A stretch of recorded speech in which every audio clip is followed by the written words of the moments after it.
अंधेरी घाटी का रहस्य। रवि, एक युवा खोजी पत्रकार को अपने संपादक से एक दिलचस्प काम सौंपा गया।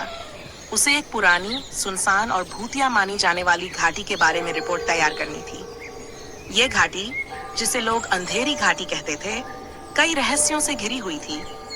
कुछ लोगों का कहना था कि वहां अजीब आवाजें आती हैं, तो कुछ का दावा था कि वहां जो भी जाता है वह कभी लौटकर नहीं आता। रवि के अंदर जिज्ञासा जागी। वह रहस्य से घिरा कोई भी मामला हल करने में माहिर था। उसने अपना बैग पैक किया और अपने दोस्त अर्जुन के साथ यात्रा पर निकल पड़ा। घाटी तक पहुंचने के लिए उन्हें 3 दिन की कठिन यात्रा करनी पड़ी। घने जंगलों से होते हुए वे एक छोटे गांव पहुंचे, जहां लोगों ने उन्हें घाटी में न जाने की चेतावनी दी। रात के समय वहां जाना मौत को बुलावा देना है, गांव के बुजुर्ग रामलाल ने कहा।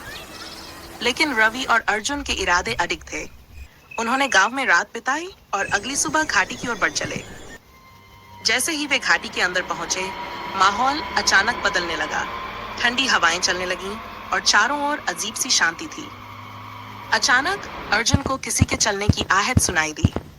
रवि, क्या तुमने सुना? अर्जुन ने फुसफुसाते हुए कहा। रवि ने सिर हिलाया। शायद कोई जानवर होगा।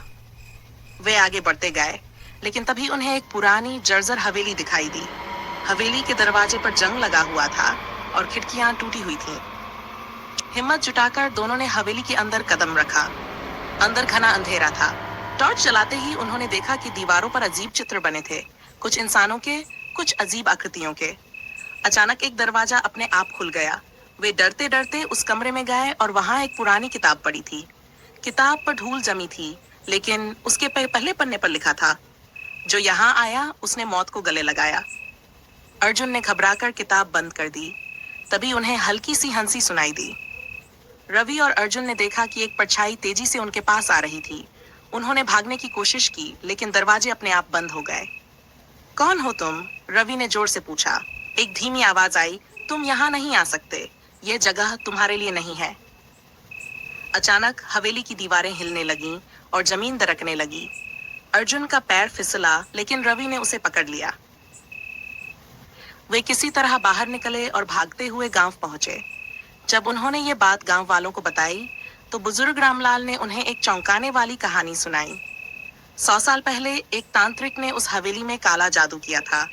उसने कई लोगों की बलि दी, और जब गांव वालों ने उसे रोकने की कोशिश की, तो उसने खुद को मारकर अपनी आत्मा हवेली में कैद कर ली। तभी से वह जो भी वहां जाता उसे मार देता। रवि और अर्जुन ने तय किया कि वे इस रहस्य को पूरी दुनिया के सामने लाएंगे। उन्होंने पूरी घटना को अपने अखबार में प्रकाशित किया और सरकार ने उस हवेली को सील कर दिया। हालांकि वे बच गए थे, लेकिन घाटी की यादें हमेशा उनके मन में बनी रहीं।